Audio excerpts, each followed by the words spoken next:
આગામી 26 એપ્રિલે સ્થાનિક સ્વરાજ્યની ચૂંટણી યોજાનાર છે. 1 એપ્રિલે એની જાહેરાત થઈ સમગ્ર ગુજરાતમાં સ્થાનિક સ્વરાજ્યની ચૂંટણીની. તેની સાથે સાથે કરમસદ આણંદ મનપાની પણ પ્રથમ વખત ચૂંટણી થવાની છે.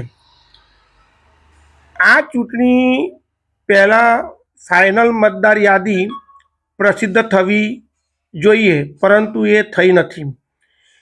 જ્યારે ભારતીય જનતા પાર્ટીએ સેન્સ લેવાની શરૂઆત કરી ત્યારે આ વાત જાહેર થઈ કે ભાઈ ઉમેદવારે પોતાનો વોર્ડ નંબર કયો બતાવવો. તે વખતે ખબર પડી કે હજુ તો મતદાર યાદી જાહેર નથી કરવામાં આવી, તો પોતાનો વોર્ડ નંબર કયો જણાવવો.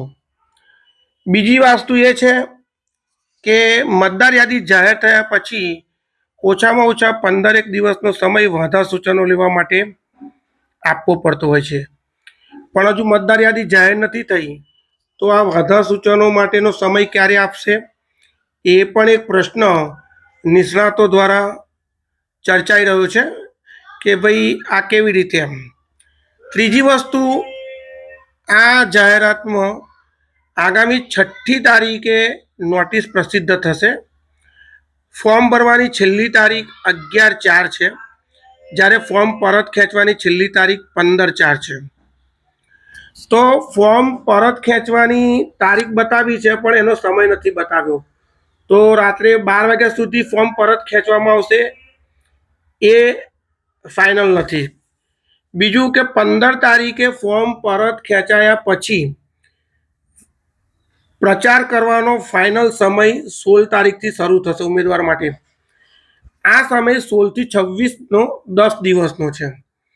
26 તારીખે ચૂંટણી છે અને 24 કલાક પહેલાં ચૂંટણી પ્રચાર પડઘમ શાંત થઈ જાય, એટલે ઉમેદવારને મળશે માત્ર 8 દિવસ. કેન્દ્રીય ચૂંટણી પંચના ધારાધોરણ મુજબ ઉમેદવારને ઓછામાં ઓછા 10 દિવસનો સમય મળવો જોઈએ. નિષ્ણાતો આ પણ જણાવી રહ્યા છે કે ઓછામાં ઓછા 10 દિવસનો સમય પ્રચાર માટે મળવો જોઈએ. બીજી વસ્તુ કે જે પ્રકારની જાહેરાત થઈ છે અને જે પ્રકારે એની તારીખો છે અને હજુ ફાઇનલ મતદાર યાદી જાહેર નથી થઈ, ત્યારે માન્ય પક્ષો માટે કોઈ બહુ તકલીફનો વિષય નથી, કેમ કે એમને ફક્ત એક ટેકેદાર અને દરખાસ્ત કરનાર વ્યક્તિ મૂકવાના છે.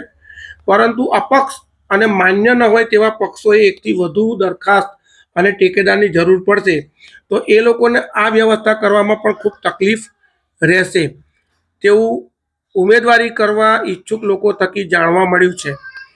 તો ચૂંટણી પંચને કેટલાક સજેશનો હોય છે, એ પ્રમાણે આ વખતે જે જાહેરાત થઈ છે તેમાં ક્યાંક ને ક્યાંક ત્રુટિ રહી ગઈ હોય તેવું ચૂંટણી લડવા ઈચ્છુક લોકો, કાર્યકરો અને રાજકીય ક્ષેત્રના લોકો કહી રહ્યા છે. મારી સાથે વધુ વિગત માટે જોડાયેલા રહો. સાજિદ માલિક સાથે ઉમર ફારૂક, આણંદ.